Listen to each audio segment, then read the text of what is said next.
The other category of contemporary art is inspired by Zen. So I grouped together some objects that I think are very Zen inspired. And Zen, of course, is a Japanese form of Buddhism that is most prevalent in their country, and it focuses very, very much on meditation. I wanted to show you Namjoon Pak and also Yoko Ono to discuss Zen and its influence on these artists. Pak is a lot of fun. He passed away a couple years ago, and it was very, very sad because he, to me, was very much a luminary and a inventor, and he has had this spirit of freedom and adventure and excitement. He's mostly known for his TV art, his early TV art, early video art, right?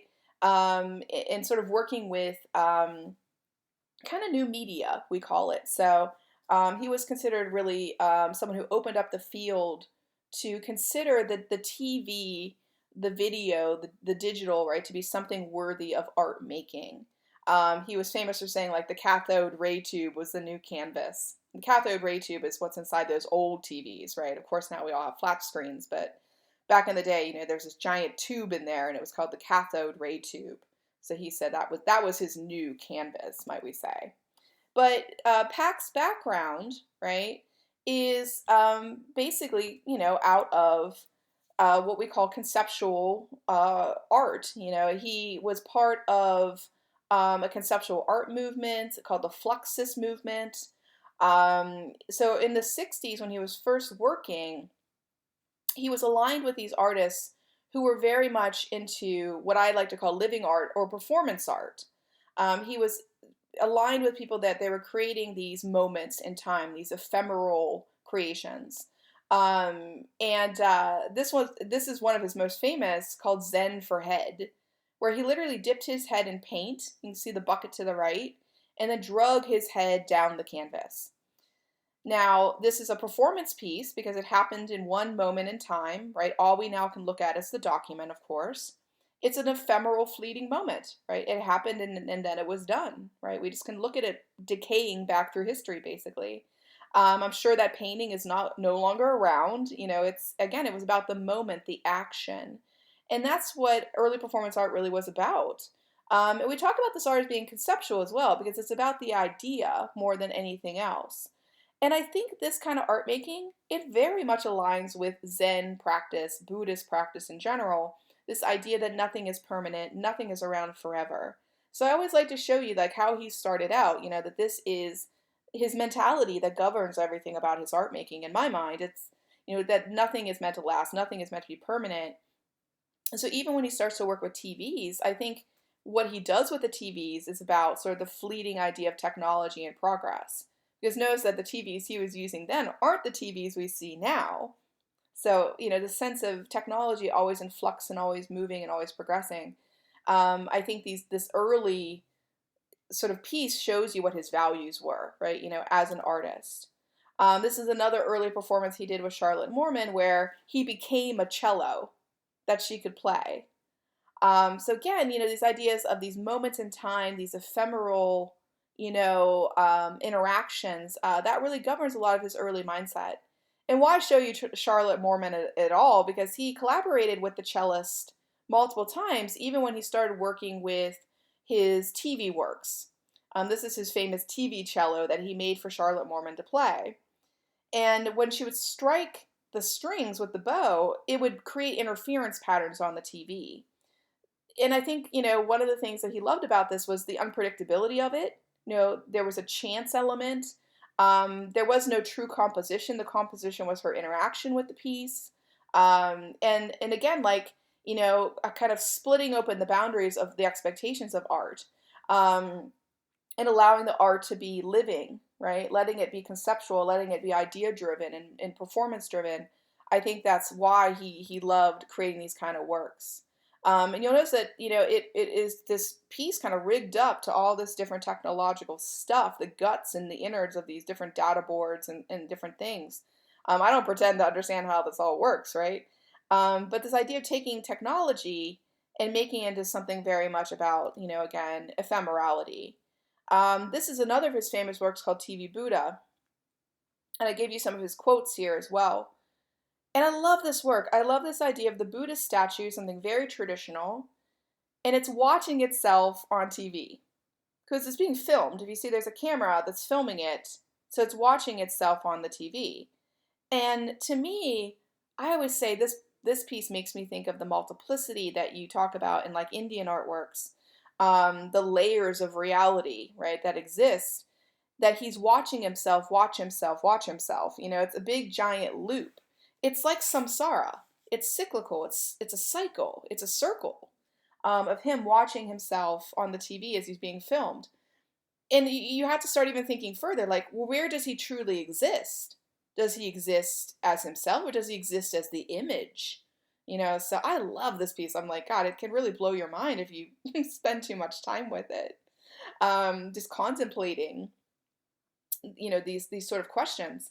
You know, it also could be a commentary on TV culture, the idea of, you know, couch potatoes, as they called them back in my days, where they would just, you know, sit on the couch all day long. Now it would be, you know, the Netflix binge, right? The Netflix and chill. Where this idea, like Netflix, are you still watching? Yes. Please don't insult me. I'm still watching, yes. But this idea of like, you know, that this technology, it doesn't create invigoration sometimes in people. It creates sloth, right, and dependency. So again, I think you can read kind of different messages into this work based on, you know, your perspective, right, on what you're seeing. And of course, I gave you his quote about the cathode ray tube, this idea of creating a completely different new medium of art, where it's not paint on a canvas or, you know, a sculptor putting a chisel to marble. It's a whole new field of art making. It's a whole new medium. And I love the second quote: skin has become inadequate in interfacing with reality. Technology has become the body's new membrane of existence. Boy, do I think this is, you know, truer and truer each year I teach this material. Where with the rise of smartphones, with the rise of texting, with the rise of online messaging and chat rooms and avatars and, you know, virtual reality, we become, I think, further and further spaced away from the real. I think there's some pushback happening in the moment. I see more and more students that say to me, you know, I'm sick of the phone controlling my life, you know, or things like that. But, you know, I think that for a lot of people, the technology, and for them, that reality replaces for them the reality of skin and bones, that they feel more real in an online space. I love the stories of like people sitting across the table from each other, texting each other, like at a dinner. And I'm just like, wow, that's just, you know, crazy to consider. But again, for some people, they don't feel comfortable with face to face interactions. They feel more comfortable in these virtual spaces, perhaps. So I think that he definitely was onto something with a lot of these quotes about where our culture was headed and where technology was going to take us, right, moving forward as far as our idea of our identity of ourself, let's say. I was lucky to go to PAX retrospective at the Guggenheim Museum in the year 2000. This is right when I was finishing up with my master's degree, and I'd gone to New York for the College Art Association meeting, which is again another place where people present papers and, you know, do things within the discipline to make themselves shine on their resume, right? So I'd gone to New York and gone to the Guggenheim Museum, which is a very, very famous contemporary art, modern and contemporary art museum, and was lucky enough to have PAX show going on there. So I got to see a lot of these seminal pieces that he created firsthand and take a lot of photos of them, and interact with them, and it was really a lot of fun. I got to see a lot of his video robots. This one's my favorite video robot, though. It's called Watchdog. Get it? Watchdog. I love it. I got to see a lot of these early pieces he did. My friend Melissa traveled with me. This is a piece he did where he took like the magnetic strips from cassette tapes and strew them all over the wall in different patterns, and then you use a reader to read the pieces. And so it creates this performance piece in a sense where every interaction with it is different, right? So the idea of like the multiplicities of interactions and intersections, and, you know, you start to feel the universe getting bigger and bigger and bigger when you think about this, right? That there's no predictability. It's whatever you interact with, that's what the piece becomes. And again, these are some of my photos from the retrospective. You'll have to excuse their quality. I took them with a real camera. I mean, like a camera with film in it. And this is, digital cameras were not yet widespread. So these are real photographs taken with a camera and developed, you know, at a CVS. So they're not always sometimes the best in quality, but they mimic to me my experience of the show. So I like keeping them here for that reason. The one on the left is from looking down into the atrium, and he made this giant installation with all these TVs playing different patterns and colors and different things. And I love just looking at the technology of it at the time, the stream of cables leading to these giant power strips, right? We wouldn't see this today if we looked at a video art piece. It would look very, very different. So I love being able to think about that perspective of this is what video art used to look like. On the right is a piece that he's famous for called Global Groove, where he would hide these TVs inside of like vegetation essentially, and the TVs would be playing these kind of multicultural kind of statement pieces. Kind of, I think what he's trying to say is like the world is one, our culture is one, you know. So, if we go back to thinking more simplistically about things, maybe we can have a better place to call Earth, you know. Here's some pictures of just looking at some of the pieces in the Guggenheim. The Guggenheim is famous for its snail-like shape. It's shaped like a big giant circle. So I always think this was the best place for him to have his retrospective because of his Zen background. It's a big giant circle. And it led to like some really interesting installations because you had to use the circular shape of the space. These are a bunch of fish tanks with videos behind it. And I love how he contrasts kind of like technology and nature. And I think what he's trying to say a lot of times is they don't have to be mutually exclusive. You know, you don't have to value technology over nature. It doesn't have to be that way. So again, you know, I love his works. I think, you know, when most people talk about them, they talk about him as sort of a video artist pioneer, but I think thinking about his Zen roots and his Zen background is also very informative about his art. This is Yoko Ono, very, very famous performance and conceptual artist, usually only known as the Beatle breaker-upper, as I put it. But if you know about her before she met John Lennon, she was a force in her own right in the art world. She was also part of the Fluxus movement that Pac was a part of. And when she emerges onto the art scene, she took this attitude that was very conceptual towards art making, idea based and driven towards art making, and again, very performance based about art making. This is probably her most famous performance called Cut Piece. She walked onto the stage, knelt down. An announcer came out next to her, placed a pair of scissors on the floor next to her, and said, "Yoko Ono invites you to cut off her clothes," and then departed the stage. Ono sat in this meditative posture. Think about Zen Buddhism, right? She sat in this meditative posture and waited for what will occur. What do you think happened?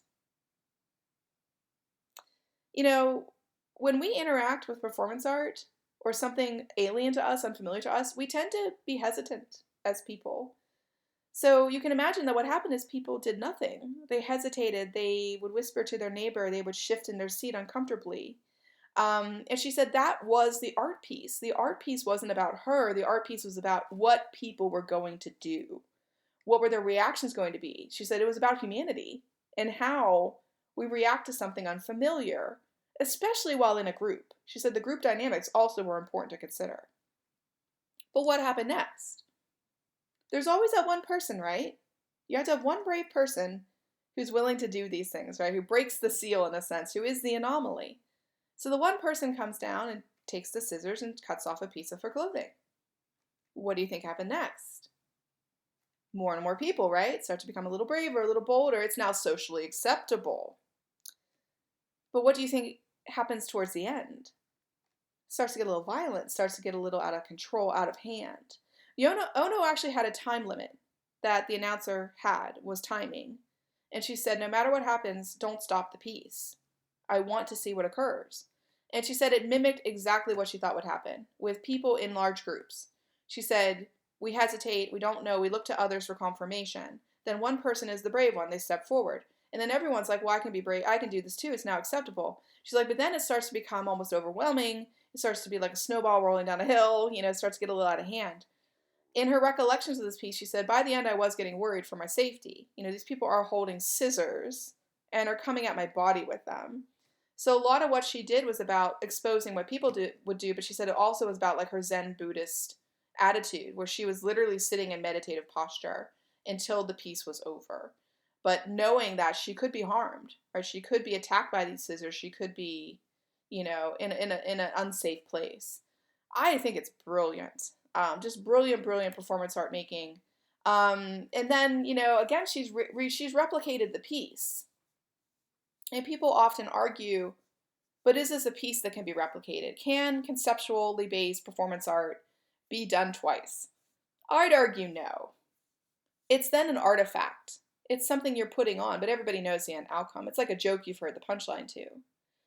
So it's interesting to consider the way that performance art functions in a conceptual space, right? You really can't have understood it properly unless you were there. I mean, we're just looking at photographs again, we're looking at documents.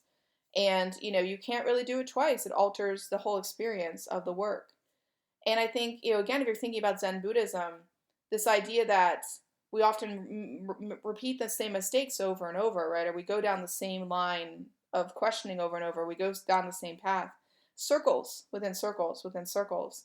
But usually there's the one unique experience that defines us within that cycle. And if we try to trace it back, we can find it. Maybe we can solve why we do those cycles over and over and over again. I think that's the deep philosophical question I take away from this piece. And she was very, very famous in the 60s and 70s for his pieces. She's still famous today. She's an active working artist. I was able to go see her retrospective in San Francisco in 2003, and it was just amazing. She's really always trying to approach life and consider life and think about the big picture questions. Sky Machine literally was a machine that sold the sky. It was little pictures. You'd put your coin in, pull your little tab, right? And a little picture of the sky would come out. And she said that was about the idea of ownership. She's like, you can't own the sky. You can't own anything, Ownership is a man-made construct. The universe rejects it wholeheartedly. So again, you'll notice there's these deep philosophies. Entrance exit is about death, and the cycle of death, and the idea of samsara, birth, life, death, rebirth, over and over again for Buddhists. This is what they go through, and they believe very strongly that if you go to enlightenment, then what's the body need to be honored for? The trees kind of symbolize the idea of life coming from life over and over again. This is a favorite of mine, Play It by Trust. And she's replicated this in many of her museum shows and gallery shows and retrospectives. And sometimes at the openings, she comes and plays with the people at the show. She's done larger scale pieces of it. She's done, again, the usual chess setup of it. And knows what it is about, how do you know who's winning when the pieces start to move? Her and John Lennon were big peace advocates during the Vietnam War. She's still very much, aligned with social justice missions, and she talks about a lot of our problems as humans is our need to win, our need to be right, our need to be, in control. And she said, what if we just all set that all aside? What if we say, I don't need to win, I don't need to be first, I don't need to be the best, I don't need to fight with you, I can be happy as I am. I don't have to have it be a competition. And again, I look at Western life especially, and it's always about a competition. It's always about goals or meeting goals or hitting benchmarks. And my more Asian influenced mind rebels at this. Like even at work, lately at work, they're like, oh, you got to meet these student success quotas or benchmarks. And I'm like, first off, I can't control what my students do. I have very little control. They're their own people. And I think it's wise to recognize that you listening to this tape, you are your own person. You have your own reasons. You have your own reasons for being active in the class or not being active in the class. I can't define you to you. I can only give you a path to walk that maybe will enrich you. Maybe it won't. I don't know. But I don't feel badly either way. I've done what I needed to do. So when someone tells me in this sort of Western fashion, you need to reach this goal or you need to hit this thing or you're not worthy. Again, my more Asian influenced mind sort of says, no, that's not what worth is built on. Worth is built on your own peace and harmony, your own sense of understanding of yourself, your own sense of centeredness. It's not about what you have achieved to me in a lot of ways. That can be nice and edifying, but it's not always who you are. Let us say it that way, right? And I always end off Ono talking about her wish trees that she does. When she travels to different places for shows, she'll often do what she calls a wish tree, where people are invited to sit down and write on a tag a wish they have and affix it to the tree. This actually comes from Japanese Buddhist practice. A lot of temples have these wish trees outside of their temples, and the people know to write their wish on it and affix it to the tree. So it's something that you see quite often in Buddhist practice. And she talks about this idea of energy, that if, Buddhists really believe that the energy of the universe is around you, you're part of it. Your karma is there. It affects everything you do. Every choice creates energy to them. Every choice creates a different path. And so she believes very strongly in these performance works, or these, conceptual installation works that are about where does energy flow if you allow it to, right? If you put that energy out in the universe, does it manifest something? When I was at her retrospective in San Francisco, there was a pile of rocks in a circle on one side of the room. You were supposed to take a rock, think about all the negative things that you want to release from you, to purge from you, from your life.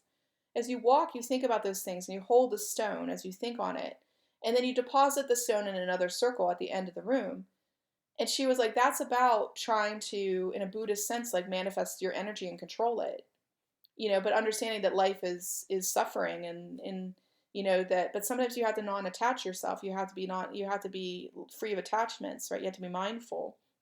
So she does all these works about energy and where energy goes. And this is not to say you don't see this in some Western thinking. You know, there's definitely books out there in the Western culture about, see it, do it, be it, that kind of stuff. Be the energy you want to be, right? That kind of thing. But I think that the Asian practice, it's when they think about energy this way, it's about being non-attached. It's about letting go of what doesn't serve you, letting go of the toxicity that might be infiltrating your life, recognizing it, naming it, and then purging it. And I think that those kind of actions are very, very powerful.